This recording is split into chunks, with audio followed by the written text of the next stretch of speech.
You can share this with them. We will have the presentations of 3 case studies from the Caribbean, from Trinidad and Tobago, Jamaica, and Barbados, followed by a commentary from our discussant, and we will address your questions and comments at the end of, sorry. So through the webinar, please write your questions in the Q&A section at the bottom right of your Zoom window. But you can also write comments in the chat. It's open to all the attendees. Before passing the mic to Dr. Halima Deschamps from the IGDS, I would like to give you a brief introduction about this policy transformations project that hosts all the cases that we're presenting today. So during the first months of the pandemic in 2020, at dawn, we realized that along with the health emergency, there were drastic political changes that were occurring right in front of our eyes and that need to be studied, analyzed, and in many cases disputed. This is why we produce an analytical framework on policy transformations from a feminist intersectional perspective. And we have collaborated with feminists of the Global South to produce analysis in 4 main policy areas: macroeconomics, care, social protection, care and social protection as an area, labor rights, and migration and human mobilities. The product of this collaboration is a rich collection of 12 case studies from Asia, Africa, Latin America, the Pacific, and of course, the Caribbean. We analyzed the policy changes parting from 4 hypotheses. First, the policy responses have been more of business as usual. The other one is that the pandemic responses have increased the space for corporate capture of public policies. The third, that governments use the pandemic to increase biopolitical control. And as we know, given the way that COVID-19 is transmitted, especially at the stage where vaccines were not available, that was the case in many countries. And our most hopeful hypothesis that some countries use this opportunity to move toward progressive feminist policies. You can access the policy transformations analytical framework in the link that will be shared in the chat. And yeah, we're very happy to be able to share this. We've been doing other presentations and discussions of the other case studies that we've produced, and all of them are available in Dawn YouTube channel. So now, without further ado, let me introduce you Dr. Halima Deschamps. She is a senior lecturer and the head of the Institute for Gender and Development Studies at the Anita Barrow Unit. She's an experienced feminist researcher and published in the areas of gender and gender-based violence, feminist methodologies, anti-colonial feminism, qualitative interviewing, and analysis. Dr. Deschamps has served as an ambassador and second deputy permanent representative of St. Vincent and the Grenadines to the United Nations, and has been an UN expert in areas of youth, women, peace, and securities. So, Dr. Deschamps, please, the floor is yours. Thank you very much, Maria. Thanks so much for your generous introduction and for all of the work in organizing this. Before I go forward, I'd really like to recognize the presence of Dr. Peggy Antrobus, former General Secretary of Dawn, and many other things, including coordinator of One, to recognize Judith Wedderburn, who is here with us, as well. I know that Roberta Clark is present in the audience. All of the authors, organizers, coordinators, and those who are responsible for putting together these policy transformation papers. I bid you good morning and good day from an overcast but gorgeous St. Vincent and the Grenadines. And as I do that, I'm delighted and reminded of what it means to be part of a truly Caribbean and cross-regional engagement in an age of our virtual groundings. It is my pleasure to offer some brief remarks and welcome attendees on behalf of the Institute for Gender and Development Studies Anita Barrow Unit. The Anita Barrow Unit is delighted to be co-sponsoring this webinar with development alternative with women for a new era, Dawn, as part of Dawn's policy transformation series. And we are happy for this particular emphasis on Caribbean responses to the COVID-19 pandemic towards policy transformations. At the Nita Bar unit, we have a mandate, as you might be aware, of teaching, research, and outreach in gender and development studies. Our work is explicitly feminist and located within a tradition of Caribbean and transnational feminist movements, pedagogies, and research. We are also very pleased to be partnering again with Dawn, given our shared ethos to secure shifts in global, regional, national, and local socioeconomic arrangements in ways that transforms the lives of differently located women and girls. We do this work through, for example, our almost 30-year-old Intensive Caribbean Institute in Gender and Development training program, in much the same way that Dawn continues to work with its training institute. We take this opportunity to honor the almost 40 years of feminist South-South networking and intellectual and physical labor that has seen the endurance of Dawn in a global environment that has become increasingly hostile to feminist, anti-racist, and anti-capitalist work. We also recognize and honor the role of the Caribbean through the leadership of Dr. Peggy Antrobus in her then capacity as head of the Women in Development Unit of the University of the West Indies. We know that from 1990 to 1996, Dr. Antrobus's role as General Secretary of Dawn and her work with Caribbean and other Global South feminists provided critical perspectives from the region on a feminist vision of social transformation in the lives of women through major shifts in socioeconomic arrangements. And we know Roberta and Judith, they're here and they're very much so engaged and networking doing this important work and has been doing so for many decades in the region. It is in this context that I'm humbled to be given this opportunity on behalf of the Institute for Gender and Development Studies, Nita Bar Unit, to thank both Dr. Antrobus as well as Dr. Mariama Williams in her absence for their leadership and vision for the publication of this specific iteration of Dawn policy transformations on the Caribbean.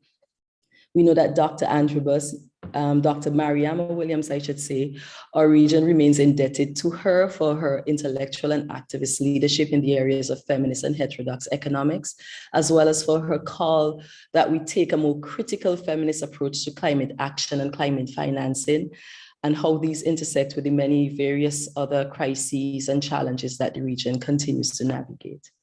To the entire Dawn team, we thank you for the professionalism and efficiency with which you arranged today's events. Maria, Julia, Masaya, Tamsi, Deborah, Ricky, and the entire team, we really do thank you.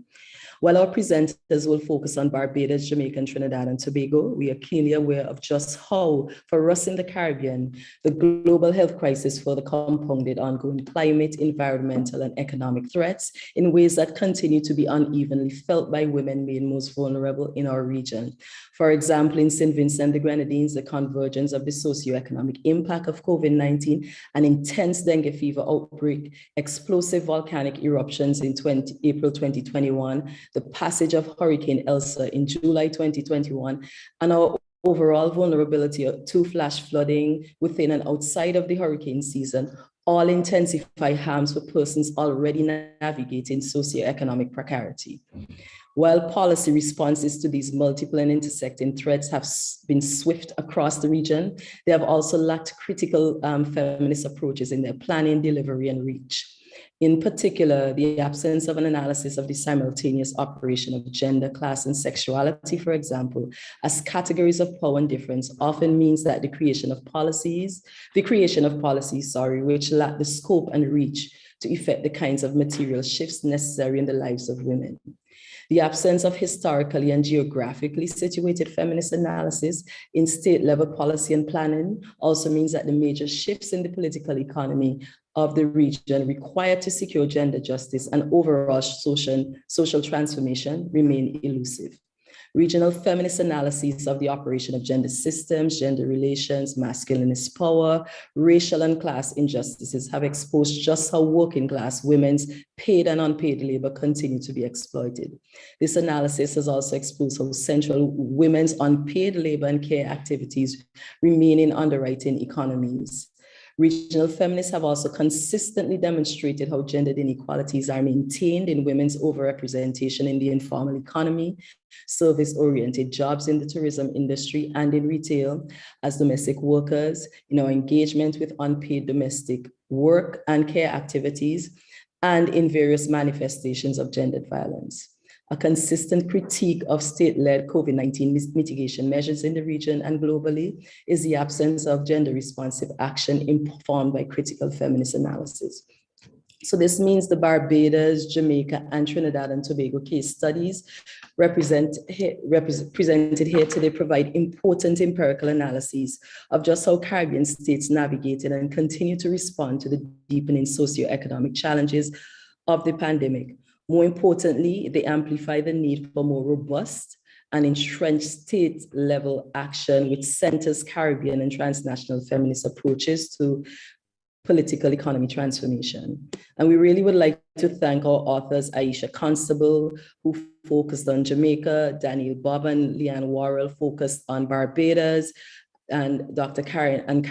Rupnarayan, whose case study focuses on Trinidad and Tobago. We thank them for their commitment to providing critical feminist intersectional analysis of policies effective to mitigate the harms occasioned by the pandemic, and look forward to how these engagements might make their way into future state-level planning and policy developments. And I really want to say that it really forms an important part of the extensive body of work being undertaken by entities like UN Women, the University of the West Indies, and other entities focus on ensuring that we come out on the other side of these experiences much better and much different and more just. So thank you. We are very delighted to be part of this, and we look forward to the important insights to be shared with us this morning, as well as the engagement with the audience. Thank you all for being here, and enjoy the rest of the event.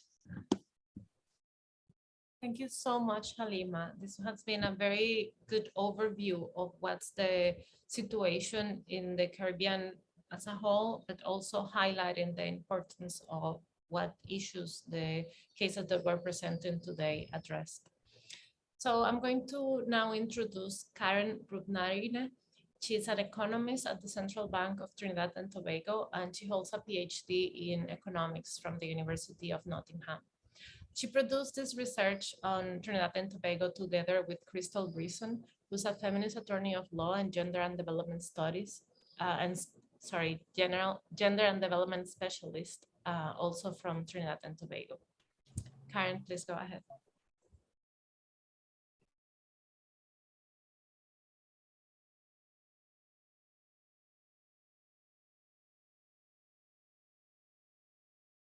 Okay, good morning, everyone. You all can hear me and see my screen? Yes. Yes? Okay, great. All right, so thanks for that introduction, Maria. So like she said, I am Karen Rupnarayan, and today I'll be talking about social protection and care policies implemented by the government of Trinidad and Tobago during the pandemic. Now, this is joint research performed by myself and Crystal Rizan on behalf of the Caribbean Association for Feminist Research and Action, CAFRA Trinidad and Tobago. The outline of the presentation is as follows. I'll briefly go through the objective of the presentation, look at the Trinidad and Tobago's macroeconomy before the pandemic. Thirdly, using a feminist intersectional approach, analyze the COVID-19 social protection measures that were implemented. And finally, I'll conclude the presentation with a few recommendations. So the objective of the study sought to answer a few specific questions, namely, what were the pandemic-related social protection and care policies implemented by the government of Trinidad and Tobago? Were the policies implemented innovative, progressive, or transformative? What were the gendered implications of these policies? And how did these strategies interface with other state or private sector-led strategies implemented at the time? Now, social protection and care policies are critical in addressing three threats to the well-being of persons or households. Social assistance is needed when persons are vulnerable because they're identified as being poor. Social insurance is needed when persons are at risk of becoming poor, and social equity is needed when persons face structural inequalities and abuses of power. A social protection program that is effective in responding to all of these threats will be redistributive, empowering, and therefore transformational. Briefly looking at Trinidad and Tobago's macroeconomy pre-pandemic, first off, I need to say that Trinidad and Tobago has a perennial problem with data collection and dissemination. So as you can see there, the latest available official poverty statistics are for the year 2005. Now, despite the latest poverty statistics being relatively low at 11%, one can decipher that poverty among the population has increased. In 2009, the economy was hit by 3 simultaneous shocks: the global financial crisis, the end to the country's third energy boom, and the collapse of the largest conglomerate in the country, SAIL Financial Group of Companies. Since then, the government has recorded consistent fiscal deficits and rising debt over the last decade. We can also see, based on the latest poverty statistics, that among female-headed households, there's a higher incidence of poverty compared to the national rate. With respect to the labor market in Trinidad and Tobago, the country has lower female labor force participation rates compared to men. Before the pandemic, on average, among working-age women, only 50% of them chose to participate in the labor market, and this compares to over 70% among men. Looking at social expenditure and social protection, the government increased its expenditure on social protection 6-fold during the period 2004 to 2015. However, the social development portfolio has been separate from the gender portfolio, and this means that the gender impact of policies are seldom considered. And to quote the National Development Report, despite the high expenditure on social protection, there was no significant improvement in socioeconomic indicators. What this suggests is that the issue may not be the levels of expenditure, but the approaches that are used. This is a brief snapshot of the government's response to the COVID-19 pandemic. Now, the country recorded its first positive case on March 13, 2020, and this was accompanied by the immediate closure of all teaching and learning institutions. A few days later, on March 18th, the government established a targeted social safety net program, which concentrated mostly of cash transfers. Notably, there was no explicit mention of unpaid domestic and care work. By September 2020, over 220,000 households were recipients of said cash transfers. By April 2021, the country was experiencing its third wave of the virus, and the government reinstated several of the lockdown measures, including the closure of all non-essential businesses and the imposition of a state of emergency. During the months May to July 2021, the Ministry of Agriculture supplied per month 25,000 food baskets to needy households. This was one of the more innovative initiatives in the government's response, and I will discuss this later in more detail later in the presentation. Now, apart from the socioeconomic impact of the COVID pandemic and the lockdown measures, we paid specific attention to the impact of the closure of all learning institutions. Now, the shock of the pandemic negatively impacted the quality of life, particularly for women within the household. One of the immediate lockdown containment measures was the closure of all teaching and learning institutions, like I said, effective from the day the first case was recorded. This resulted in children being out of school for an extended period. The distribution of domestic chores was significantly disproportionate between men and women. Women bore a more considerable burden of household chores, including homeschooling, caring for the elderly, changing diapers, entertaining children, cleaning, and cooking. Based on an Inter-American Development Bank online socio-economic survey conducted in April 2020, 71% of women reported being responsible for assisting with homeschooling, compared to just 25% among men. The closure of schools meant that most families were at home with very few opportunities to leave the house unless they were essential workers. And according to Dr. Gabriel Hussein, senior lecturer at the Gender Institute here at the University of the West Indies, St. Augustine, and I quote, "Girls' risk of sexual abuse is especially high now that uncles, stepfathers, cousins, and other men are more present and difficult to escape." Can you all still hear me? The rain has started here. Hello, should I put on my microphone? We can hear you. We can hear Sorry? you. Yes, can you repeat? We can hear you fine so far. Okay, great. So the fears of Dr. Hussein and others were very well founded, as the former commissioner of police reported that reports of domestic violence more than doubled just mere weeks into the pandemic. Now, the loss of income in feminized occupations was also associated with teaching, especially early childhood and daycare levels were noted. And the closure of schools also meant the closure of the school feeding program. So the closure of schools also brought to the fore the issue of food insecurity. Pre-pandemic, the school feeding program provided on a daily basis 79,000 preschool, primary, and secondary school students with meals. This also meant there was a loss of income for caterers, farmers, workers, many of which were single parents and suppliers. Now, the overall program instituted by the government had some hits, but had some misses as well. In terms of the good aspects, the support program consisted mainly of targeted cash transfers, including grants for food support, income support, senior citizens, public assistance, disability assistance, rental assistance, among others. There were also new emergency financial programs implemented to cushion both the economic and social adverse impacts of the lockdown measures.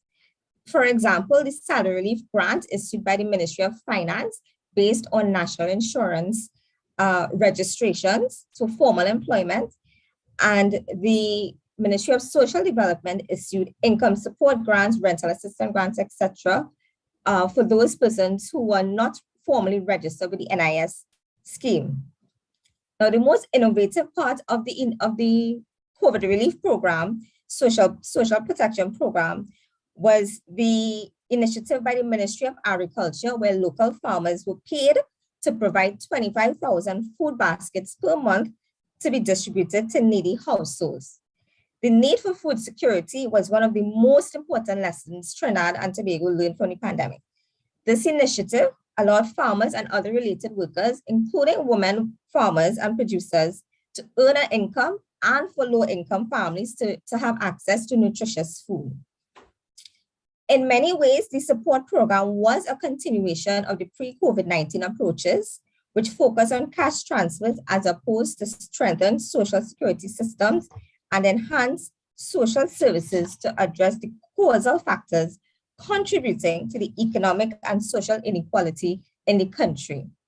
So in essence, based on Dawn's analytical framework, we concluded that the emergency cash transfers were stagnant and path dependent, with little to no innovative or socially transformative measures instituted. In short, despite the adaptations and creation of new cash transfers, the overall social protection program remained business as usual. Fewer female grant applications were given to women. Let me just give you some examples here.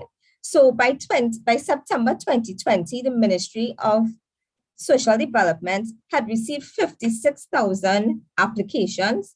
Among this, 63% were male, 33% for female, but in terms of approvals, men got 58, and of the male applications, 58% were approved, but among the female applications, only 30% were approved.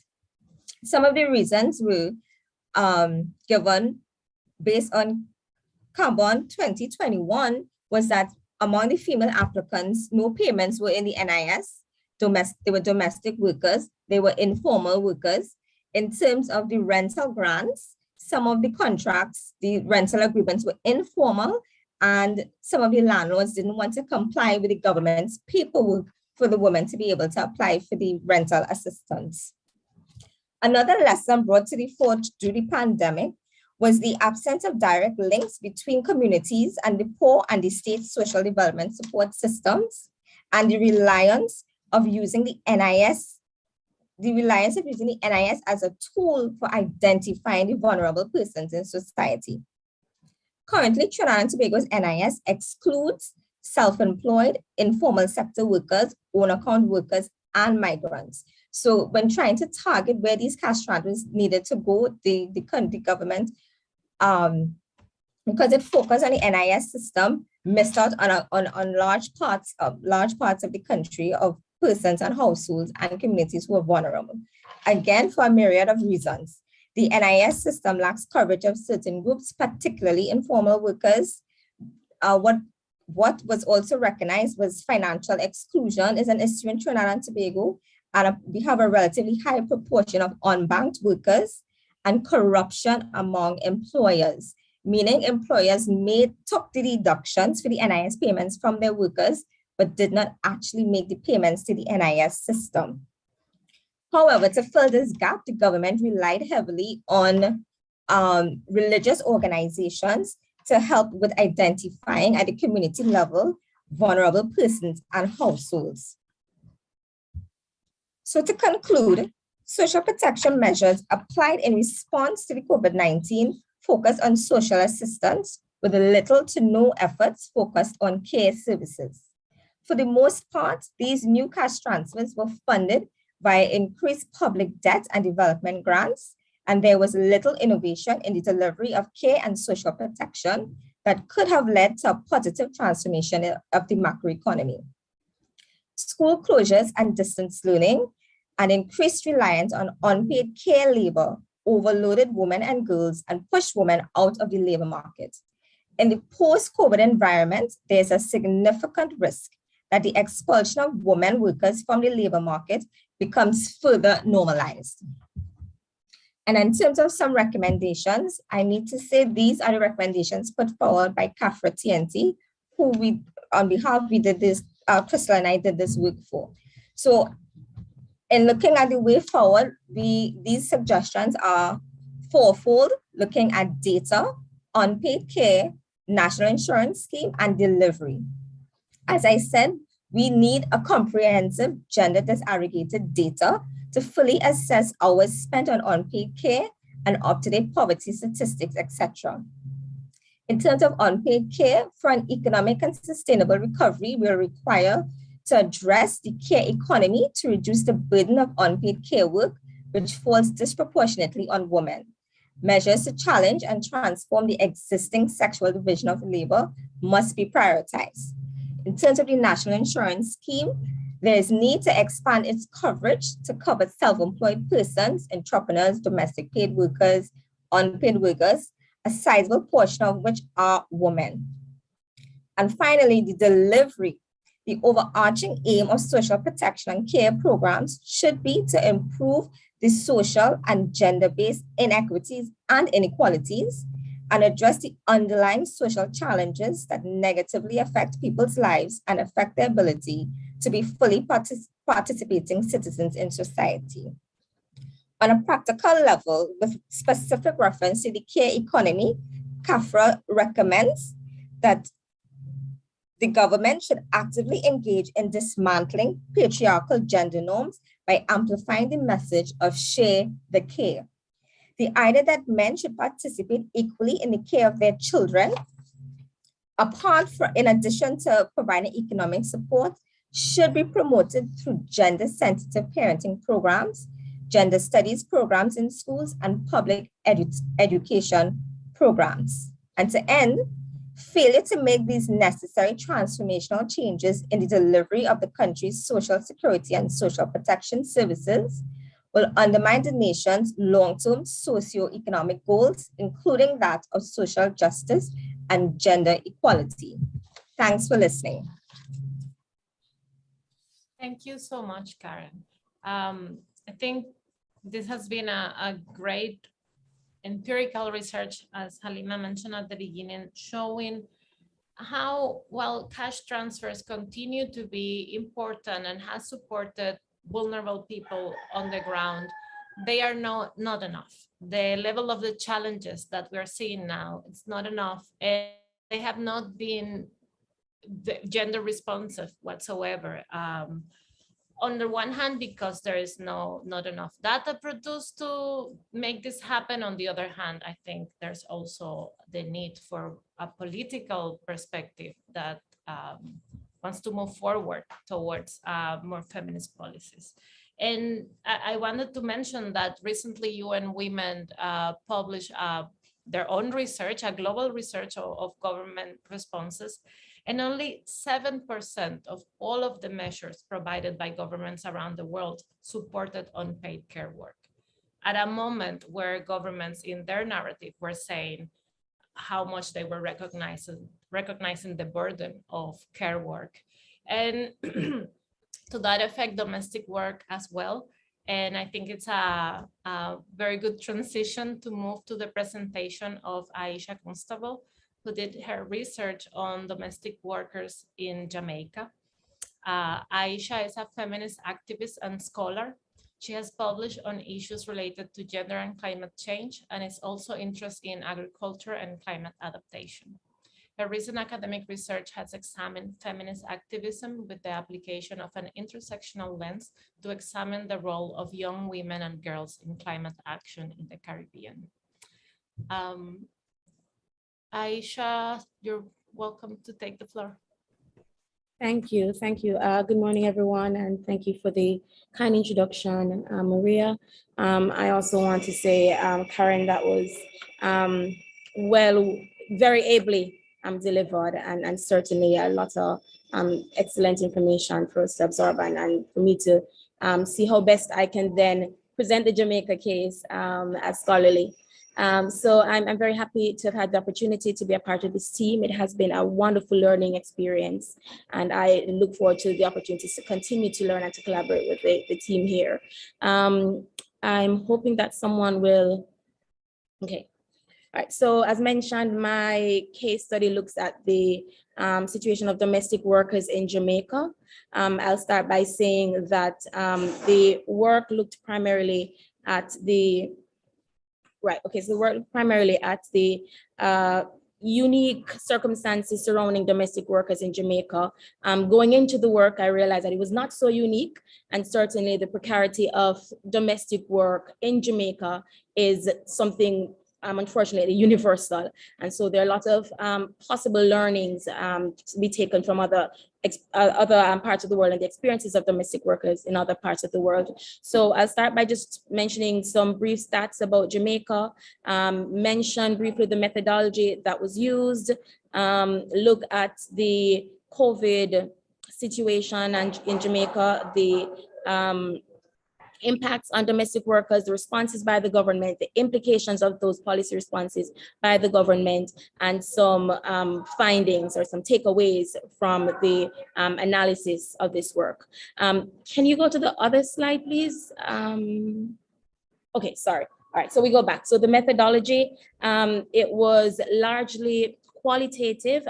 We tried to use a feminist intersectional approach to highlight the complexities in the relationships of household workers, your employers, and national institutional arrangements by conducting systematic review of relevant literature and reports, using all the relevant platforms available to us online, as well as we conducted some unstructured interviews with key stakeholders, including the head of the Jamaica Household Workers Union and some domestic workers themselves, using the Zoom platform and WhatsApp.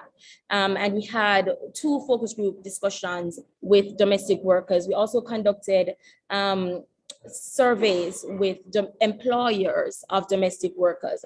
I will add that there were some methodological constraints, and so we're not trying to make any broad inferences about domestic workers universally from these findings, but more so to speak specifically to the case of the persons with whom we consulted in this research. So in the case of Jamaica, a population of 2.9, next slide, please, a population of roughly 2.9 million persons. 49, roughly 49% of which are male, 51% roughly of whom are female. The labor force data shows that there are significantly more men employed in the labor force than women, and a larger percentage of men in the labor force, as well as, in the case of the schooling, as looking at another set of data, we see where there is, it's kind of, there's a disconnect in the data in some regards. So we see that there are more women with high levels of schooling, let's say from secondary education, but in the labor force, you see more men represented. And so that negative correlation there. And then the GDP of Jamaica, we see where roughly the per capita GDP is roughly 4,000 US per person, and that's data coming out of the Bank of Jamaica in 2020. Poverty data shows that there are more women living in poverty, and in this case, it says specifically that there are 19.3% of the population living below the poverty line, but of that, there is a greater percentage of women that are poor and a greater percentage of women that are leading single parent households which are in poverty. And the gender inequality index for the country shows that we rank 88 of 162 countries. And as we know, the GII is defined by data related to parliamentary representation, of which just about 19% of women of our parliament is women, and similarly schooling data, labor force data composing that GII. So with a GII of 0.393, I believe we're ranked at 88, which is quite low, I would say, globally. Next slide, please. So that is kind of just to frame what the context of Jamaica is, and I think confirming that we do have some overarching gender inequality issues that would then further impact on the situation as related to domestic workers and COVID-19 in Jamaica. So domestic workers are predominantly women from lower income households with low levels of formal education. The work of domestic workers is materially undervalued, as shown by the low wages. It's highly precarious work. It's work that is not generally seen as of significant value. It is seen as unskilled labor. It is seen as work that is not worthy in some instances of being seen as a professional, designated as a formal professional occupation. So it's largely considered informal work. It's characterized by insecure tenure, informal nature of the occupation, and there are some cultural constructions of domestic work that again impact how domestic work is perceived in Jamaica. Bearing all of that in mind, and again, I don't think that's unique to Jamaica, but bearing all of that in mind, it then also paved the way for the way in which the COVID-19 experience impacted this group of workers and the response measures that were not, I would say, crafted with this group of workers in mind. Next slide, please. Okay, and it is, I think, worthy to mention, let me just check that. Right, I think it's important to mention that there are also some historical antecedents that, again, shaped the or set the foundation for perceptions and ideas about domestic work in the country stemming from colonial era. And there has been significant research on this. We see from Johnson, Reddock, I know Heron has also published on this, speaking to the ways in which labor systems on plantations, lay the groundwork for the perceptions and the structure of domestic work and work generally in our countries. And hence, domestic work was seen as work that was unskilled, work that was largely taken on by women and unpaid, whereas the more technical and manual jobs that were paid were done by men. And we've seen where that has carried over into the current configuration of work and the position of domestic work in the labor hierarchy, which is still quite low. So it also has set us up for this division of labor, where, women and domestic work and the care work is largely, there's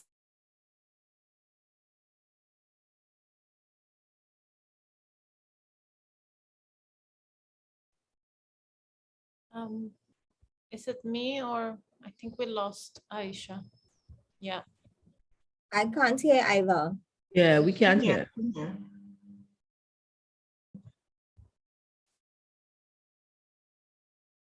Let's give her a minute or two.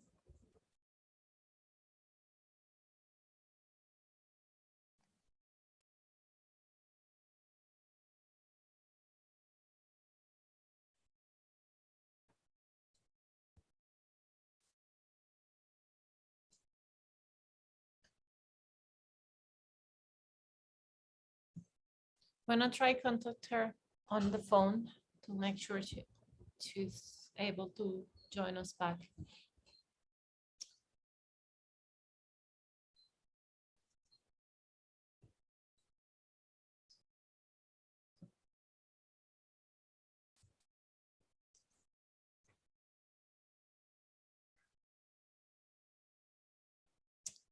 I think in the meantime, I'm gonna ask you, Liang, to step in.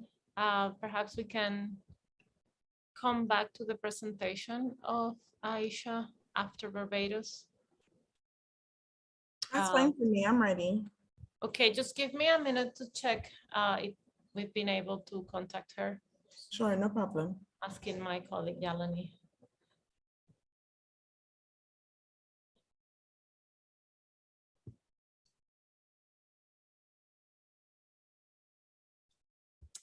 Our apologies to the audience.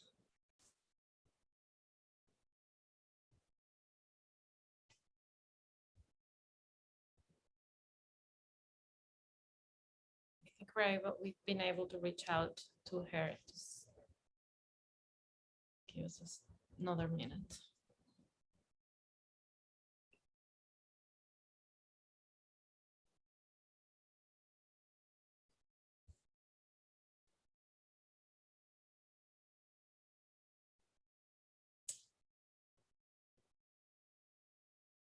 Okay, so yeah, she lost her connection. We're not sure how fast she'll be able to come back online. She's just trying at the moment.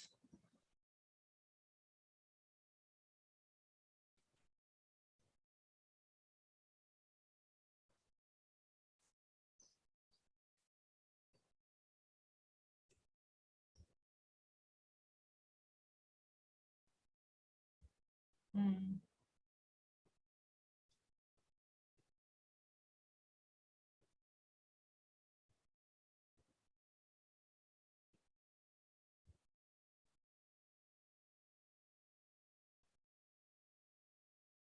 Okay. She's trying now with her phone. I'm so sorry.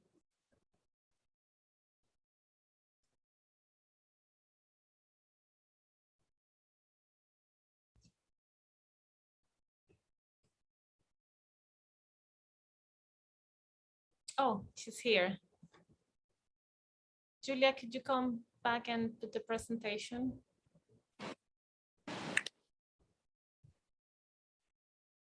Okay.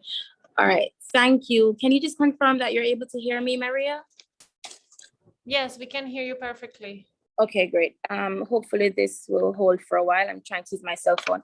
Okay, so we were speaking to the historical factors that shaped the realities of domestic workers and, had implications for the ways in which the COVID pandemic affected them and the ways in which the policy responses then also impacted that group of workers.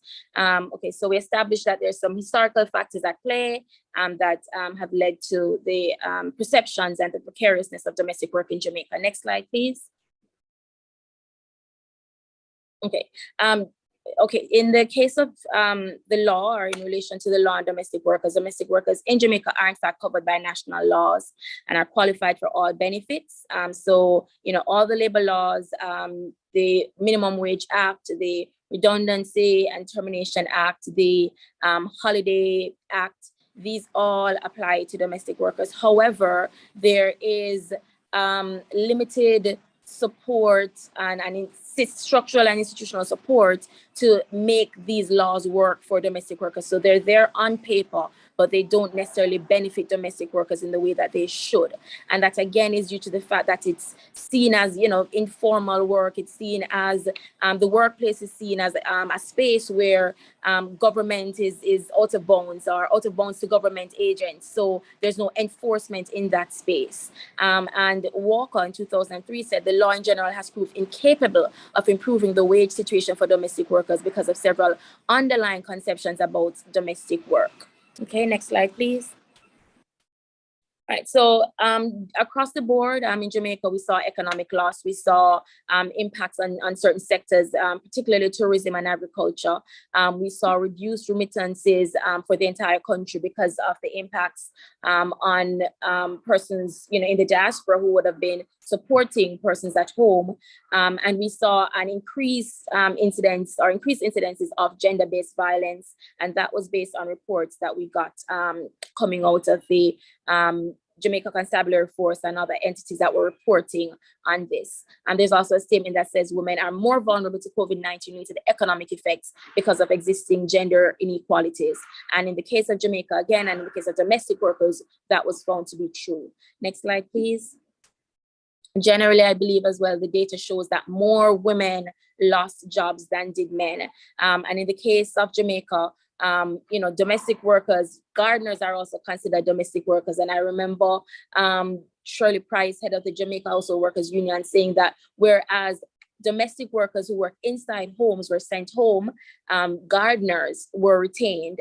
And the explanation was that, they're outside the house. But in that case, these are primarily men, whereas the women were sent home or in some instances given reduced work days. So specifically, again, as relates to domestic workers, there was a loss of income or reduced compensation. In some instances, there was forced labor.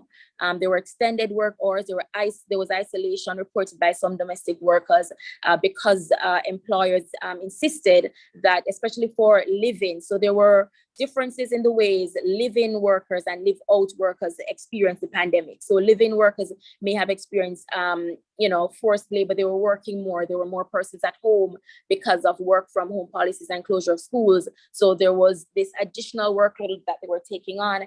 And there was also isolation in some cases where they were not allowed to go home because workers were afraid that employers were afraid that they would have been exposed and bring the virus into the home. So they were forced to stay on in the homes much longer than they would have liked. And they spoke about the implications for their mental health and overall well-being, as well as in some instances were forced to use harsher chemicals to clean. So they had respiratory illnesses that they developed as a result of this. And, again, in these situations, there was very little response or action from decision makers or higher ups to support domestic workers as they experience these atrocities, I would call them. The only support may have come from the Jamaica Household Workers Union, who was lobbying for some amount of support and action from the policymakers. Judith, that's okay. Next slide, please. All right, so I'm specifically mentioning these two policy responses, I think, that had direct implications on domestic workers. There were a myriad of other measures taken by the government as it relates to health measures, travel restrictions, social policy restrictions, economic and financial restrictions. And these two, I believe, had specific implications for domestic workers. The amendment of the Disaster Management Act, I think, is one area where we saw direct impacts on domestic workers with school closures and work from home policies. School closures meant that there was the increased burden of care on domestic workers because children are at home. It also meant that in these households where tablets and other gadgets were not present, these children were not able to access online education, which is what was happening predominantly. And the parents, the domestic workers who we spoke to as a part of this research, reported that their children were not attending school, were not participating in online classes. They talked as well about the increased food bill at home. And I think Karen mentioned the case of Trinidad. In many instances, children are fed at school. So an increased food bill at home because the children are at home. in terms of the financial responses, there were cash transfers to small businesses and informal workers in Jamaica. In some cases, domestic workers should have been able to tap into this, but in some instances they were not, because it required that they apply online. They did not have the requisite tools to apply, or did not have the requisite capacity to do those applications, and so were excluded in many cases. And those who got it said it was a drop in the bucket because it's a one-off payment of less than $100 US. Next slide, please. Okay, so the impact of these policy measures, and I see Maria looking very concerned. I'm going to wrap up as quickly as I can. Limited mobility for domestic workers, the work from home policy, which of course excluded domestic workers because their work requires them to work, in their place of employment, which is in their employer's home. So that could not serve them in any respect. There was a loss of income, increased expenses, increased burden of care, worsened labor conditions, and limited material remuneration for the increased work that they were asked to do. And we saw as well where there was a shift in the power relations between domestic workers and their employers, and increased, I would call it, de-equalization in that space as well, because there was now this idea that domestic workers had to be put in their place and reminded of the position they occupied in their work, in their place of employment, which is in the employer's home. Next slide, please. I think one positive that came from this was the increased galvanization of the Jamaica Household Workers Union, who mobilized resources, brought attention to the plight of domestic workers, provided tablets to the children.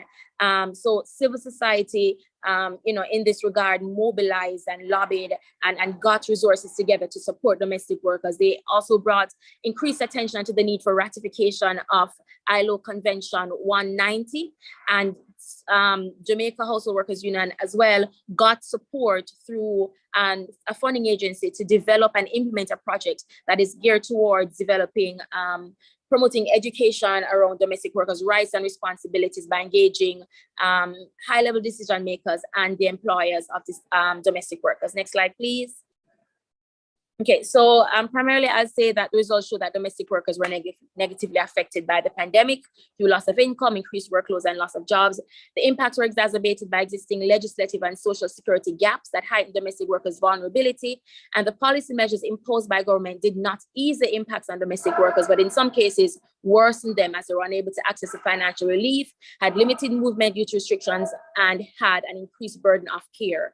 And I believe that these are concrete takeaways that, as relates to the analytical framework proposed by Dawn, I would say it was not a case where the policy responses were transformative in any regard. The work that is being led by the Jamaica Household Workers Union, I think, has the potential to be transformative, but at the level where the decisions and the policy shifts needed to be made by government, we have not seen measures commensurate with the level of urgency that we would like around this issue. So there's still yet work to be done, but I think it highlighted the urgency with which domestic workers' situations need to be addressed in Jamaica. Thank you so much, Aisha. And I'm sorry you had to rush your final slides because of time, but very thankful that you were able to come back. I think one of the great values of this project, at least from our own perspective in Dawn, has been the possibility to work closely with organizations in the ground. I failed to recognize CAFRA before, who has supported the work of the Trinidad and Tobago case. And in the case of Jamaica, definitely being able to know more closely the work of the domestic workers unions have been a great value. And I need to recognize this work because for decades, domestic workers unions have been filling the gap of a historic debt in terms of their labor rights and more generally their human rights. And we have seen throughout this case and other cases in Asia of this project that the pandemic has served to bring attention to their cause, and in some cases they have gained some leverage to negotiate for the law protection that they deserve. So now I'm passing the mic to Leanne Worrell. Leanne and Danielle Bob produced the case of Barbados.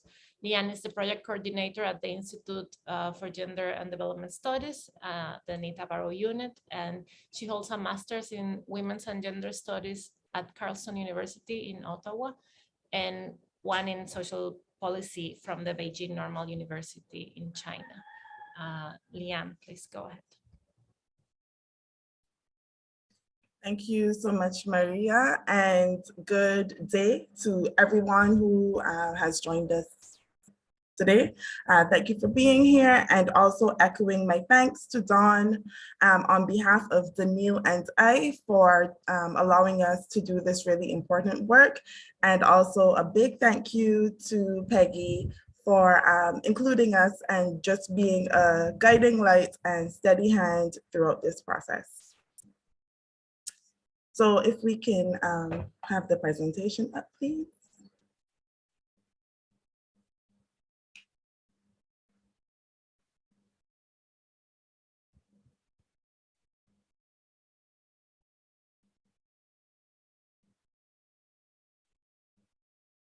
Can we make it full screen by any chance?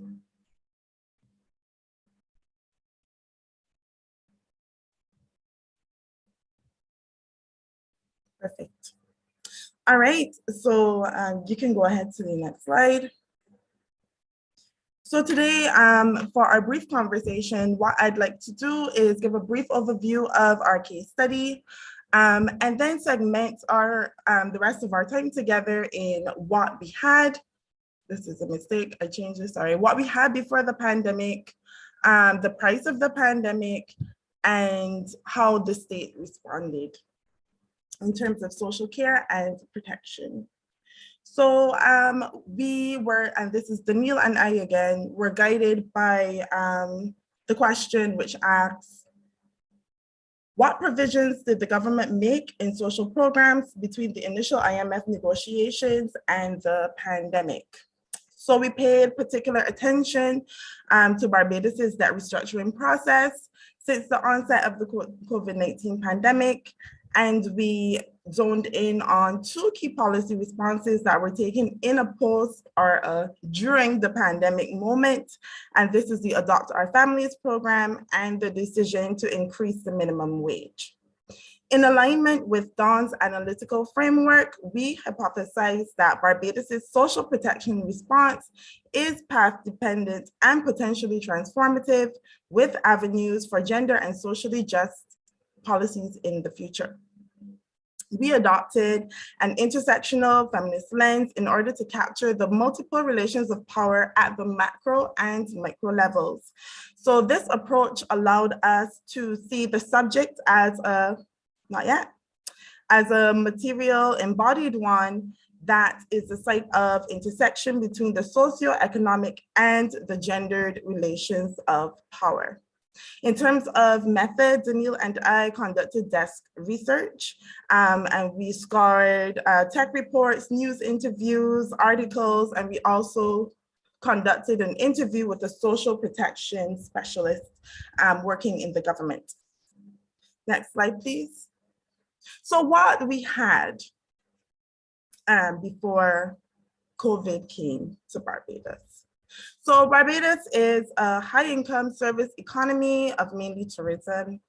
And so like most small island developing states, we depend primarily on tourism and are mindful of our exposure to climate change, specifically changes in weather patterns, sea level rise, and changes in atmospheric pressure. Our own colonial history of enslavement and resource extraction by imperial countries have left the Caribbean without the fiscal space, economic policy autonomy, and resilient domestic revenue streams to finance domestic growth and investment, leading us to rely increasingly on international loans. Now, while this has assisted us in sustaining our economies, it has also led to a debt crisis. So as mentioned, tourism is king and queen in Barbados and a lot of our sister countries, along with financial services and construction.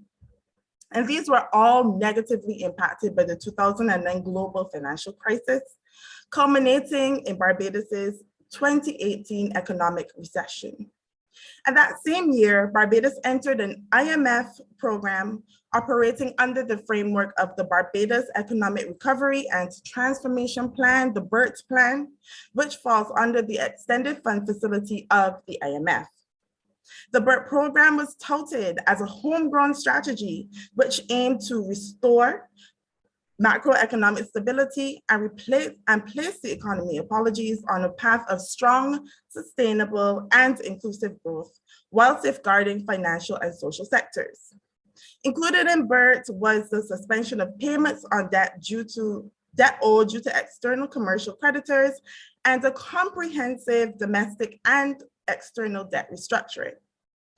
In previous IMF programs, structural adjustment programs, SAPs, reinforced and drew on the unequal relations of power and left women largely responsible for their families. And we were told about this by Peggy, by Antrobus, by Barato in the work at that time. But we see how the IMF, through the BERT program, was trying to reform that image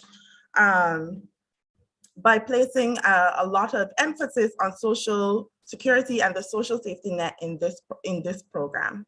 And that included a 5% wage increase for public servants, an increase in the minimum non-contributory pension from US $77.50 to US $112.50 per week, as well as a temporary increase in the funding for welfare and poverty alleviation programming to the tune of $2.5 million US. Yet still, it was the trade unionists who called attention to the fact that the retrenchment component of the BERT program resulted in a large number of women losing their jobs. In the first tranche of layoffs, women accounted for 1,100 out of a total 1,500 people who lost their jobs, mainly in administrative support roles. 62% of these women were the breadwinners of their family. Next slide, please.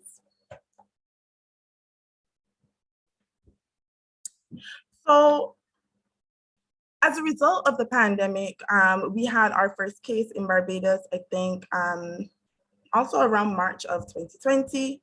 And Barbados's GDP contracted by approximately 17.3% in 2020, with the deficit expected to have increased to 7.8% of GDP. The unemployment rate increased from 10.1% in 2019 to 12.79% in 2020, as approximately 24% of the Barbadian workforce submitted unemployment claims to the National Insurance Scheme. As we know, tourism accounts for 13%, as we talked about before, tourism is sort of a key sort of pillar of our economy. And tourism actually accounts for 13% of women's employment in the Caribbean. And more than 6,000 women in tourism were displaced by job losses in Barbados, as compared to over 4,000 men. 13% of total employment is from the accommodation and food services sector, with women constituting around 62% of employment in this field. Additionally, our work, and this will be shown in other publications that Daniel and I will be working on, members of the LGBT community reported significant economic fallouts due to losses in jobs in the tourism sector and the hospitality sector, because that's where they tended to be employed. The high level of stigma and discrimination against this community makes gaining and maintaining employment very difficult. And so a lot of them did not qualify for NIS at the time of the closures. And some of them reported to the NGOs seeking to provide direct assistance to them that they were only employed for a few months before the COVID-19 pandemic hit Barbados. Next slide, please. So how did the state respond? it responded with a minimum wage increase. Now, the minimum wage increase did not occur as a result of the COVID-19 pandemic. It was actually a consistent conversation that had been happening, but it was taken in light of the pandemic. So in March 2020, Minister of Labor, Colin Jordan, announced intentions to implement a government mandated national minimum wage. And this took effect on April 1st, 2021, and included a wider category of workers than the previous legislation had allowed. Our new minimum wage is US $4.25, up from the previous minimum wage of $3.13 US. However, this new rate remains below our inflated living cost of US $6. At face value, the increase of minimum wage at this time is a bold and important step due to the increase of the number of persons living in poverty, and the benefits that will redound to people working in low wage jobs, such as those working at gas stations and domestic workers. The initiative also presents as transformative, not only because of the timing, but also, as our Prime Minister noted, Mia Motley noted, the last minimum payment for shop assistance was introduced almost a decade ago in a world that has seen price increases of more than 40%. And that's a direct quote from her. Raising the general minimum wage would be especially beneficial for women who are also the primary supporters of their families. At the same time, however, we must note that security guards were able to negotiate their own increase in minimum wage. And it stands at US $4.63 per day. This being a primarily male-dominated occupation, we believe increases the gender wage gap. And we see how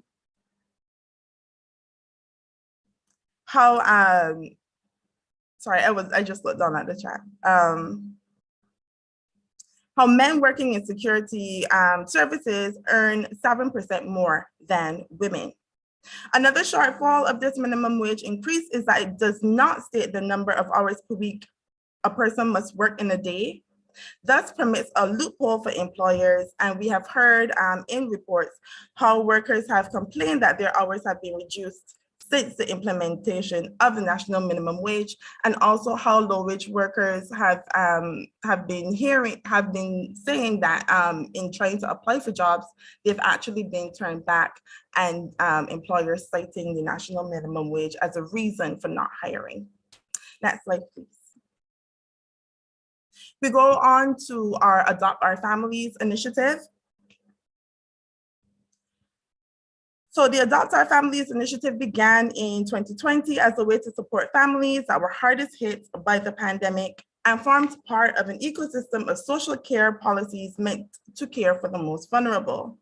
In an interview with the social welfare specialist, the classification of the vulnerable was operationalized in this way.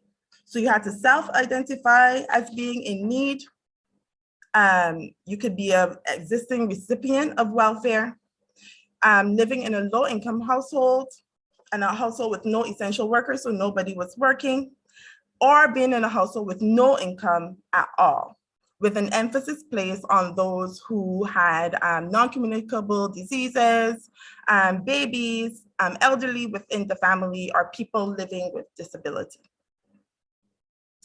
So the government of Barbados started the fund with $2.5 million, and the program also generated funds through private sources and encouragement for people who were earning more than $50,000 US to also donate to help others out, be our brother's keeper, as our Prime Minister has said at the time. So in an interview with the social care specialist, it was reported that the program's beneficiaries, which hovered around 8,000 people, tended to live in central and urban areas and were mainly between the ages of 41 to 65.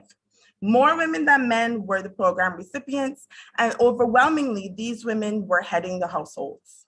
However, they were not specifically targeted for any subsequent interventions that came out of the project. And the next slide, please.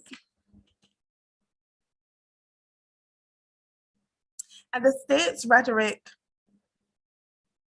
on focusing on job creation and job seeking for those who are using these programs, such as Adopt Our Families and other welfare interventions, highlights the fact that the need for some women to delay or completely halt job seeking activities as a result of the pandemic. Throughout the public health crisis, women were twice as likely as men to say that they were unemployed because they were keeping the house, a Barbadian expression which means that they are taking care of domestic duties to maintain the household.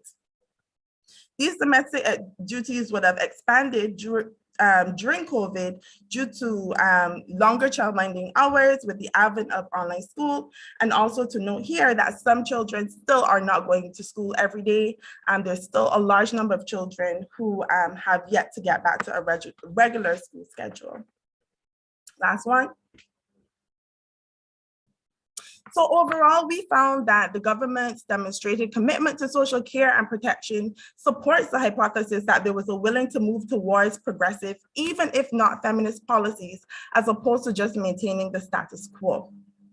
Although the intent of the policies under review appear to have some degree of transformational potential, they also simultaneously reproduce inequalities among vulnerable groups, offering micro-level short-term gains for the benefit of the larger economy. As a result, while women tended to be the bulk of the recipients for the Adopt Our Families program, for example, policymakers did not design the initiative informed by research or evidence on women's economic realities. For this to be realized at the state planning level, it is critical to engage with, fund, and equip national gender machinery to understand how gender differential impacts can bear out on daily lives in times of austerity. An intersectional gender analysis approach to public policy would help to produce more targeted and effective social justice outcomes, such as daycare centers for working class parents, well, more of them, and a universal minimum income for on. I can go on, but the full has never been told, as a popular song in the Caribbean goes. Due to the dynamism of the pandemic in Barbados, we believe the fullness of this story can only be told in time. And we believe that these policies, as well as other social rights measures undertaken by the state, could and should be revisited, perhaps after some time when the IMF program is completely done and dusted, to make full sense of what it means in what the impacts would be in our country. Thanks. Thank you so much, Leanne. I think that minding that very on-point critique that the studies provide, it's important to say that most countries in the South had to record to loans to be able to finance their responses to social protection programs.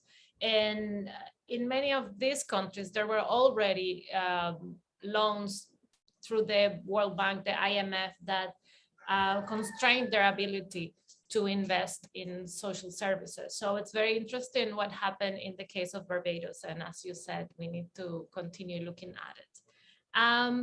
We pass now to the moment of commentaries and questions. And I want to remind the participants to please put your questions on the Q&A. We should have Peggy with us now, but Peggy, we are very fortunate to have Roberta Clark with us, and she has to go very shortly. And I would like to, well, first of all, to recognize that Ms. Roberta Clark is the commissioner at the Inter-American Commission for Human Rights. She also has been an activist for social justice and gender equality for many, many years, very well known in the Caribbean. And if that's okay with you, Peggy, may I just give the floor to Roberta for a couple of minutes? Absolutely. Thank you. Sorry, I don't want to jump the queue and certainly not over Peggy. I can stay another, I guess, to 11:35. So I don't know, Peggy, if you want to frame it and then I can jump in. Yeah, well, I'll be very, very brief. I have some questions, but I will hold them for afterwards. So I just want to start by thanking, well, first of all, congratulating Dawn really for initiating the project and for its excellent analytical framework. And to all the people who worked to bring this webinar about. And of course, I want to congratulate the researchers for your thoughtful and thought-provoking work. So by now, it's well understood that the pandemic highlighted three things. One, the pre-existing inequalities based on class and gender. Two, the centrality of care work and the social relations of community. And four, the effectiveness or otherwise of governance. Really, the role of the state, extremely important, especially in relation to the role of the state in providing social safety nets and the importance of public services, especially in the areas of public health. I think another thing, a fourth thing that we should remember that the pandemic highlighted, of course, was the increase of violence domestic violence against women and children. I think it's worth remembering as we think about these four things, it's worth remembering that since 1984, the context of a macroeconomic framework of structural adjustment adopted by all CARICOM countries there has been a steady deterioration in public services. Maybe not as great as in other countries, but certainly a steady deterioration. And that this weakened the capacity of the state to respond adequately to a public health crisis. The case studies all show that the countries responded to the pandemic by seeking to provide some relief to people who had lost their jobs. However, by and large, they did not reflect an understanding of existing inequalities in the society and the fact that the majority of people earn their incomes from self-employment and in the informal sector means that all of these very precarious occupations are not addressed by national assistance and social protection programs that are actually designed for people with steady and predictable sources of income. In all cases, the exploitation of women's labor was intensified through school closures and the curtailment of other services, and women, of course, were left to pick up the additional work. I described this way back in the 80s when these policies were first introduced as triple jeopardy. So women disproportionately lose jobs, they lose services that are essential services for social reproduction, and then they have to pick up the pieces, triple jeopardy. And as if this was not enough, I think now we are really understanding that as a result of that, women are more vulnerable then to increased domestic violence. The Jamaica case study focused on the plight of domestic workers, and their experience would have been reflected in other countries. Although in Barbados, they were included in the increase in minimum wage as well as in the cash transfers. I think one of the most interesting things coming out for me would be the way in which it was the Jamaica Domestic Household Workers Association that in fact stepped up, not only in terms of its advocacy, but in terms of offering some limited relief, at least recognizing the plight of domestic workers. And I think that's something that we can think about going forward. In none of the case studies was policies informed by the use of gender analysis, nor with the involvement of the national machinery, the official programs, gender bureaus. And finally, I want to say that in the Barbados case study, it suggests that it is possible, even within an IMF program, to use the pandemic to break away from the standard playbook of these conditionalities, to increase social spending, to invest in health services, and even to increase the minimum wage. The question is whether they will be able to continue to maintain these actions on behalf of vulnerable groups. The central question that I'm led with is, to what extent will the lessons of COVID in terms of inequality, the centrality of care labor, and the increase of domestic violence, and the importance of public services be taken into account going forward? In short, will this experience lead to a review of the role of the state vis-a-vis the market? And I want to thank Karen for the ideas that she presented on a possible way forward. I just want to stop with that so that Roberta could add to those observations. Thanks. Thank you, Peggy. And in the rush, I forgot to introduce you. I think everybody knows you, but no need. No need. Everybody doesn't. Peggy is a very well-known Caribbean feminist and researcher, and she's been working for the advancement of women's rights since the 70s. She's been part of the creation of very important programs like the Women and Development Program in the University of the West Indies, CAFRA, and Dawn, of course. She's a founding member, and yeah, sorry about that. Please go ahead, Roberta. Sorry, just to say, Maria, we know Peggy by foot. When I say by one name, we should say Peggy, that's enough. And we know the whole story. All the biography goes with that. You know, she's like those people who you only have to say one name for them, like Bob or, you know, Shakira, or, you know what I mean. So great to be here with Peggy. I want to thank everyone for the presentation. And I know that Gabrielle Hussein is on the line with us. And I really want to also acknowledge Gabrielle, because it was she who involved CAFRA, Trinidad and Tobago in this work, and very generously gave us the space and never disengaged from Karen and from Crystal and Rhoda, myself, all of us who were trying to do this work. So just a lot of appreciation to Peggy, Gabrielle, and Dawn. I just want to say, in addition to what Peggy, you said what revealed 3 or 4 or 5 things to you. And I suppose the pre-existing inequalities is the kind of primary thing that crises highlights, because of course these pre-existing inequalities are deepened, especially if there's no preparation to deal with them, and the structural conditions for inequality remain unaddressed. I think the other thing that the last 3 years also highlighted, in addition to the 5 things that you spoke about, Peggy, was the extreme vulnerability to what they call external shocks, what the economists call external shock, which in essence, that we have highly indebted countries. We're completely dependent on the external world for fuel, and surprisingly enough, for food. And that fuel and food, we have to use foreign exchange for that. We get our foreign exchange from this one predominant industry, which now is tourism. It used to be agriculture. Now for every one of us, mostly it's tourism, and in some countries, some financial services.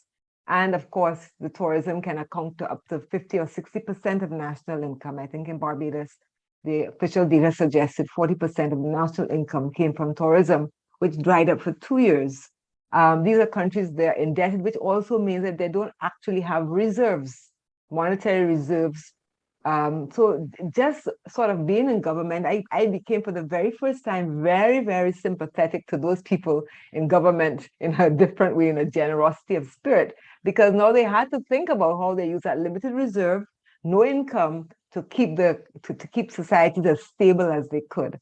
And I think we saw some real indications of the social democratic model that we all aspire to in post-independence era. We saw that those aspirations sort of emerge, and a sense of responsibility by all governments that they have to do something in that moment to soften that blow. Was it enough? Definitely not. Could it have been more? For sure. How will you pay for more? I don't know. So I think it comes to the question I think that we have to grapple with is not so much on the expenditure side, because we can always say, yes, we have to increase eligibility for social protection. Yes, we have to enlarge the social safety net. we can talk a lot about that, but it comes down to what the economists call as fiscal space. We have not had any real structural adjustment of the economies in this region, pre-post independence. Amazingly enough, in this region, there's been very little land reform, and land is the major mode of production.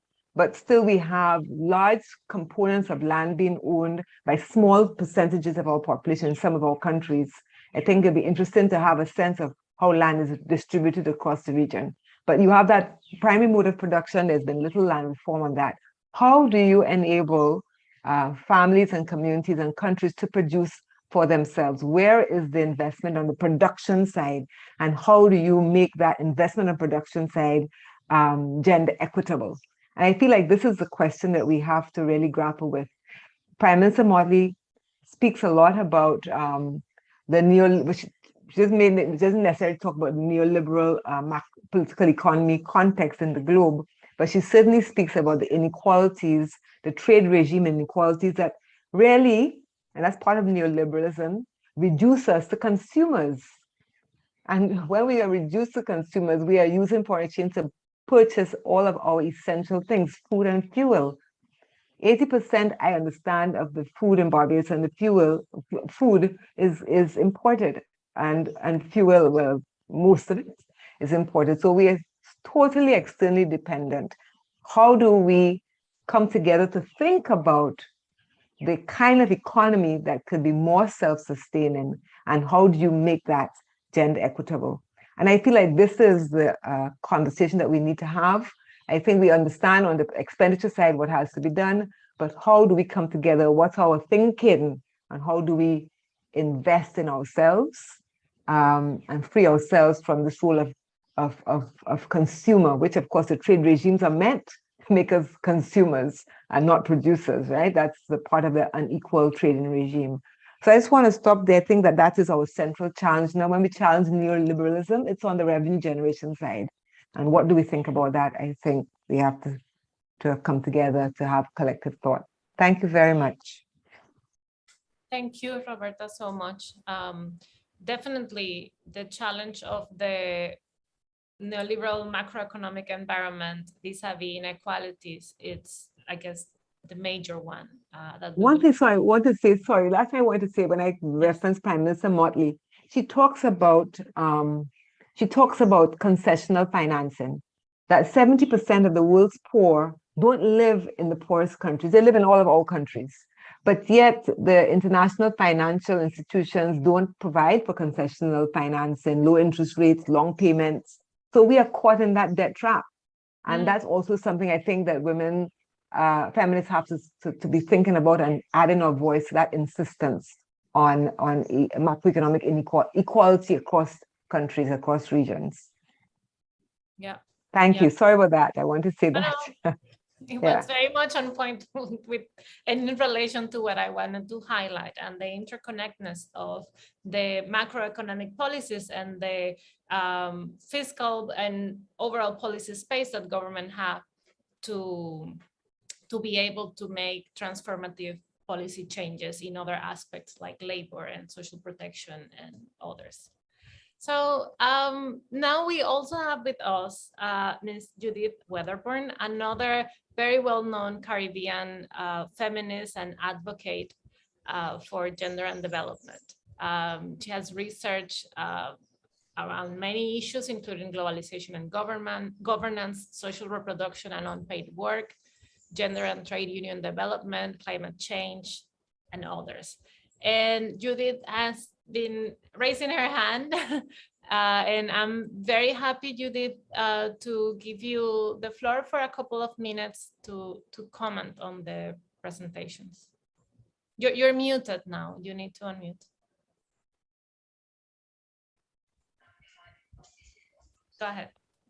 Thank you so much, Maria. First of all, I want to thank sincerely our three presenters representing the current next generation of feminist scholars groomed in the dawn and Kafra practice.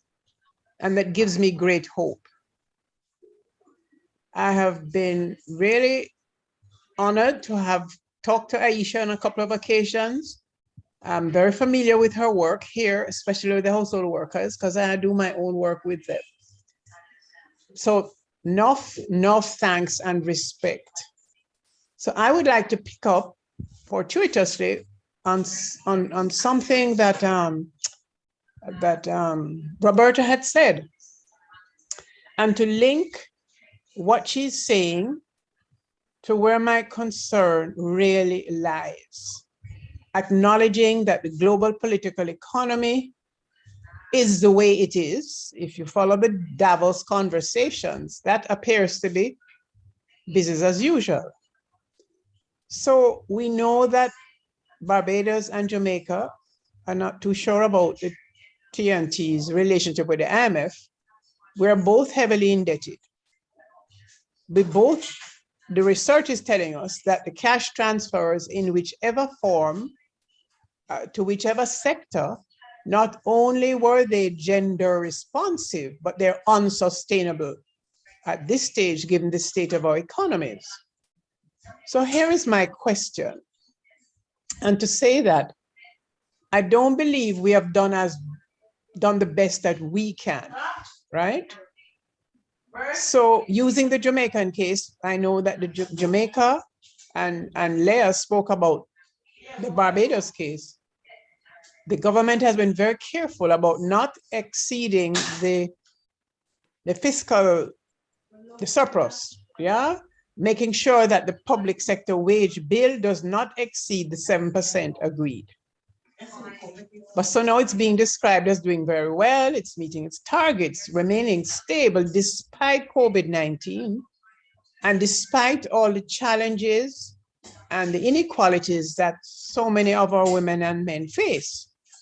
So my question is, can Jamaica and Barbados in its own way afford to maintain this fiscal limit, which puts a limit on the fiscal space, which concurrently puts serious limitations on resources available to improve wages, conditions of work for doctors, teachers, nurses, also while lives and livelihoods of tens of thousands of citizens are at risk due to their inability to have gainful employment and to access even basic services.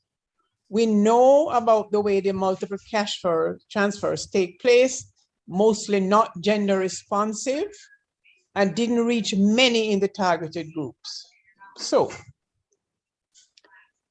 what is to prevent, say, the government of Jamaica to say to the IMF, look, for example, if we reduce the percent required as a fiscal surplus by 1%, I haven't done the math, but by at least 1%, in absolutely critical areas after X amount of years, couldn't the country begin to close the huge gaps in social inequalities, including gender, provide access to better quality critical services, for example? And would this not be a practical and more transformative and meaningful way to be fiscally responsible for the development of our communities and our families? Now, if we don't find a way to do this, what will we have to show for being fiscally responsible, IMF style, after 5 more years? I thank Roberta for raising the issue of avoiding, as best we can, the extreme dependency some of us have on tourism, and in earlier years on agriculture and bauxite, and that we're now all very dependent on imported fuel and oil.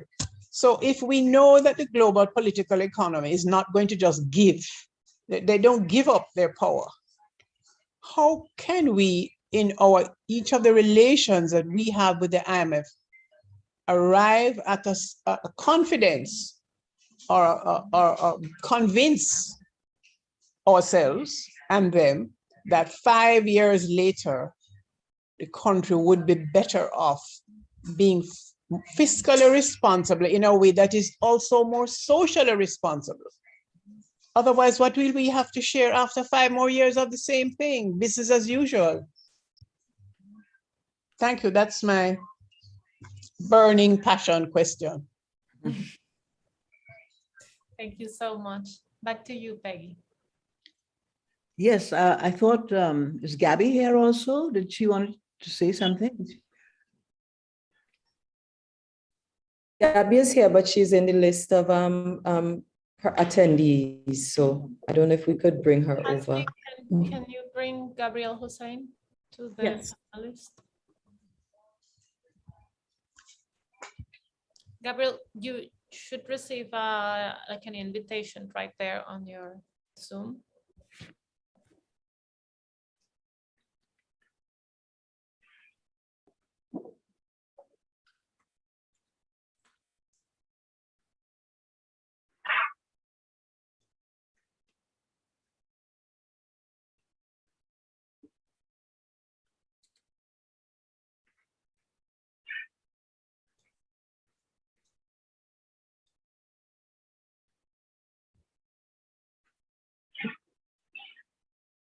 Tasman is, oh, great, it's working. Welcome, Gabriel, to the conversation. You need to unmute, and if you want, turn on your camera.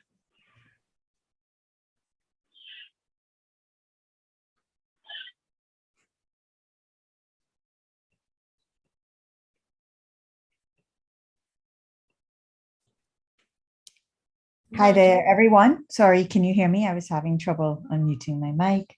Can I be heard? Yes. Yes. Yeah, thanks for that. I would like to say that I think these are critical issues that I suppose reading the paper, I know the Trinidad paper, and listening to the other presentations from Barbados and from Jamaica.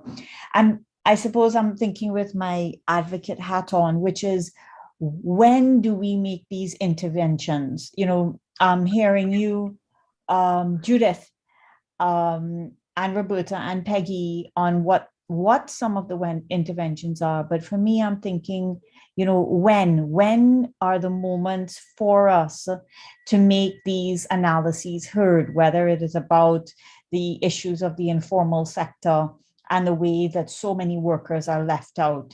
Is it about the issues of the care economy, which are absolutely invisible? What are the issues around the ways that income is, as Roberta said, revenues being generated? And I'm trying to think about how do we use this as a moment to change the in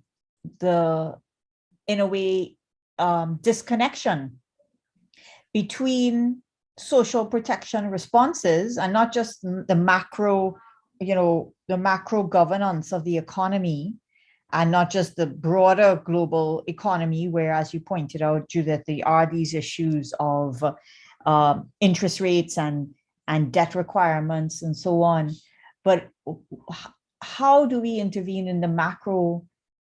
When do we intervene in the macro governance of the economy to make these basic issues of gender intersected? And what are the openings that are available for us to be able to have this analysis make the difference it needs to? I think I just want to share that that's where my thoughts are now. And I'm thinking about this just, you know, from the basis of a few years of trying to work on something quite different, which is gender responsive budgeting. And you're experimenting with when in a fiscal cycle do you raise these issues? Who are the others that are thinking about these issues in an ungendered way that you must raise these issues with? You know, what are the organizations that you need to amplify and at which time? So I suppose that's where my head is listening at this moment. Thanks very much. Thank you so much. Peggy, would you like to take it here? We have one question in the Q&A, which is more of a very specific comment to Leanne in relation to the Barbados case and the ability of the security guards to negotiate separately with the state the wage increase. The question to you, Leanne, is would you say that this is a more indicative of the relative share of and bargaining strength in the economy, or a reflection of how gender power relations influence interactions with the state? Besides that question, I mean, Gabriel, Judith, and Roberta has shared some very complex questions that I think you can reflect upon them. I'm sure it would take more than the 15 minutes we have left to elaborate a response. But Peggy, you also mentioned that you have other questions to ask to the speaker, to our researchers, and yeah. Well, I like the interventions by Judith and Roberta and Gabby, and I think let us focus on who, what, and when. So Gabby says when. The clear answer is now.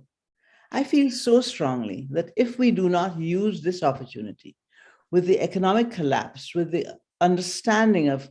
clearer understanding of those links between, the importance of caring labor, the importance of public services, the connection between caring labor and domestic violence, when, if we don't use this opportunity of this clarity to do something different, it will never happen. So the when, it has to be now. Otherwise, we really have missed the boat. The what, I think, speaks to the points that Roberta and Judith were raising, that the what has to be. We've got to, as Roberta reminds us, to look at the reality of our situation and to really emphasize the need for more sustainability. And I think that one of the things that I really liked about what Mia Motley has been doing is emphasizing the importance of food security. We could start there. And Barbados has done some very practical things by linking up with Guyana, since Barbados has no land that is fertile. She now has a major initiative with Guyana to supply food in Barbados. This could be an opportunity for the region to do what it's been talking about doing and not actually doing, which is to emphasize this the regional single economy and look more to and focus that on supplying on food security. The other part of the what is the issues of debt. Again, Mia has been making a lot of noise internationally on the need to link that debt with the reality of what it is to live in islands that are vulnerable to these shocks. So that's another area. So the sustainability, to deal with sources of finance and to look for sources of finance that are not from just through corporations, because the corporations we know are constantly looking to just increase their profits. They're not really interested in anything else. And one of the things that I wanted to mention in terms of fiscal space is the pressure on Barbados, for instance, and on all of our islands to constantly reduce the taxes on corporations, particularly on foreign investors. I think that is something that we really have to, in other words, we have to find sources of finance that are not dependent on corporations. And the who, I think this is where I'm looking to the institutes, quite frankly. The work has to continue. I think everybody's acknowledging that we need to continue doing this kind of work. We, meaning feminists who are concerned about social justice. This is our moment to get ourselves organized, mobilized, to do this kind of advocacy. I think the Jamaica Domestic Workers Association has shown, and as Leanne pointed out, the success of the security guards in negotiating a better minimum wage for themselves. It really serves to underline the fact that it's going to take mobilization, advocacy, and activism. And I want to end by saying that, I think that Karen has really, in her presentation, has suggested a number of ways in which we can do that building back differently. So I don't know whether the panelists would like to address the when, the what, and the who. That's how I would frame my questions now. Thank you, Peggy. So I think we can have a round of concluding remarks by the three panelists, and just feel free to make this as much focus on one of the questions or the overall, complex scenario that the other commenters have posed to us. So I will follow the order that we did the presentations. Karen, if you'd like to go first. Okay, can you all hear me? Because I have on my headset now. Yes, we can hear you. Okay. We've Okay. always been able to hear you well. Okay, great. It started raining, so I switched over. I'd just like to say thank you for all the comments. Well thought out comments, and of course, thank you for the opportunity to present. I fully agree with Gabby in when do we make these issues heard, who does it, when do we do it. To mention actually, in the government's roadmap to the recovery post-pandemic team, no women were on the panel to come up with ideas to move forward with the government. So first of all, we need to have women in places of decision making and power. And I believe and organizations such as Dawn and CAFRA Trinidad and Tobago are the ones I think that need to keep pushing it forward and keep trying to get our voices in the correct room. As an economist, I'm also pro evidence-based analysis. So we also need research like this to push forward the discussion. I definitely agree with Peggy. The time is now, especially for Trinidad and Tobago. As I said, pre-pandemic, we already had a decade of economic contraction and rising debt. So the pandemic just exacerbated already dire situation. And Trinidad and Tobago as well, although unlike the rest of the Caribbean, we aren't so dependent on tourism, but again, we are also a mono-type economy, being heavily dependent on energy and natural gas. So the external environment also impacts us, and the pandemic brought to the fore exactly how food insecure we are as a country. Inflation now is bringing that to the fore as well, because our inflation figures are being driven by food inflation, the imported food bill. So the time is now, and the who, it's all of us. The who is all of us. And I think I'll just end there, and thank you for the opportunity. Thank you so much, Karen. Aisha? Yes, thank you. I'm always in these spaces very riled up and refueled and rejuvenated. And as Peggy asked the question, who, as kind of like putting up my hand, like, yeah, I'm ready. Wholeheartedly agreeing that the time is now.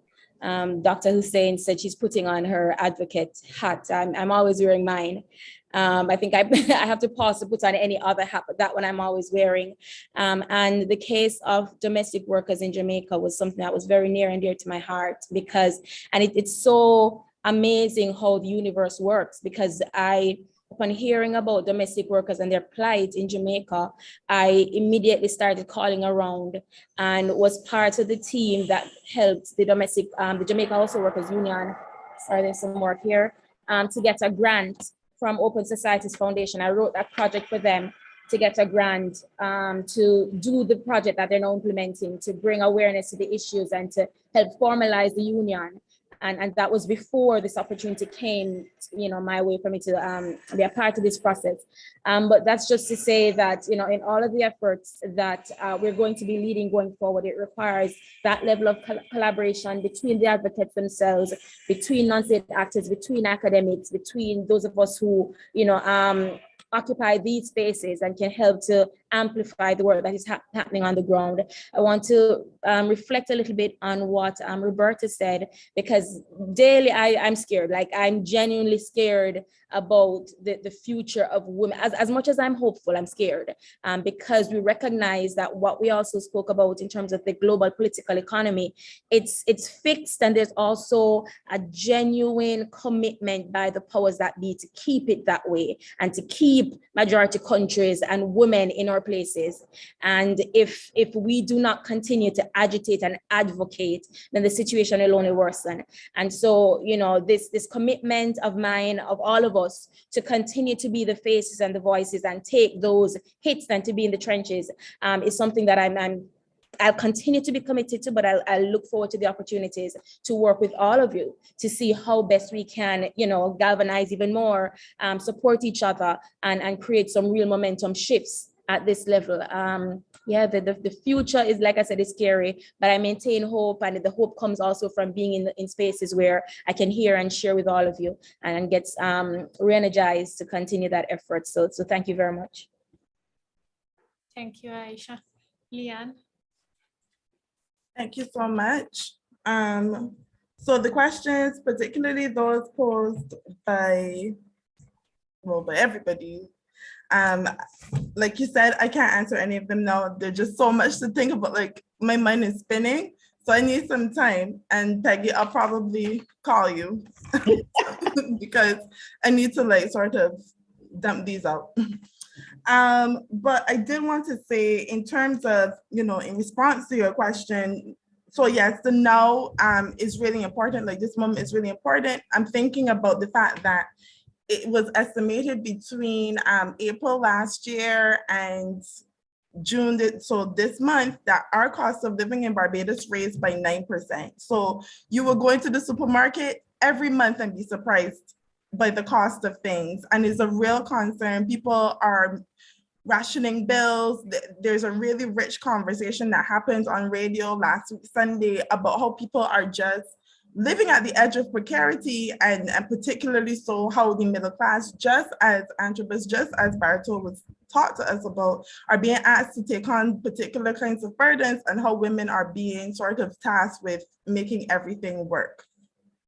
I think going back to my case as well, in terms of answering who does it, I do believe, despite the issues and challenges of systemic issues of gender machinery, that there's still a place for them. I have seen how state entities have been reformed and transformed under this administration. And I do still hold the hope that the gender machinery can be more transformative and impactful in Barbados and in the Caribbean. There's still space for it, just because I've seen it work with other entities in terms of digital transformation and so on and so forth, that have sort of been pinched as the sort of new hope of the future, right? And in my research, the social protection specialist I spoke to said that the gender machinery was not even considered to be a part of the conversation when they were doing their social protection work. Like, it was not even a thought, even though the machinery is in that ministry, which is very telling. I also wanted to, when we think about who does it as well, I just wanted to end by saying that I have always found a lot of great value in looking back to move forward. So thinking about or engaging with the Women's Forum that was started by Barto in the 90s, International Association for Feminist Economists, that we know of their work, longstanding work, for them to sort of, for us to sort of understand the opportunities, the challenges, the gaps, so that we don't replicate them. Right? Replicate the harms that could be caused. Like, there's so many rich lessons that they can tell us. And I think it's really important for us to listen so that we can move forward in a more generative and transformative way. Thank you so much. And I think those are very hopeful words to close this event. It has been a pleasure and an honor for Dawn and the IGDS to host this conversation. And for me particularly, I was very excited to see what a rich mix of activists, scholars, different ages, different countries, all within the small region of the Caribbean that we are. And I hope this collaboration and working together continues, yeah, as it has been for many, many years.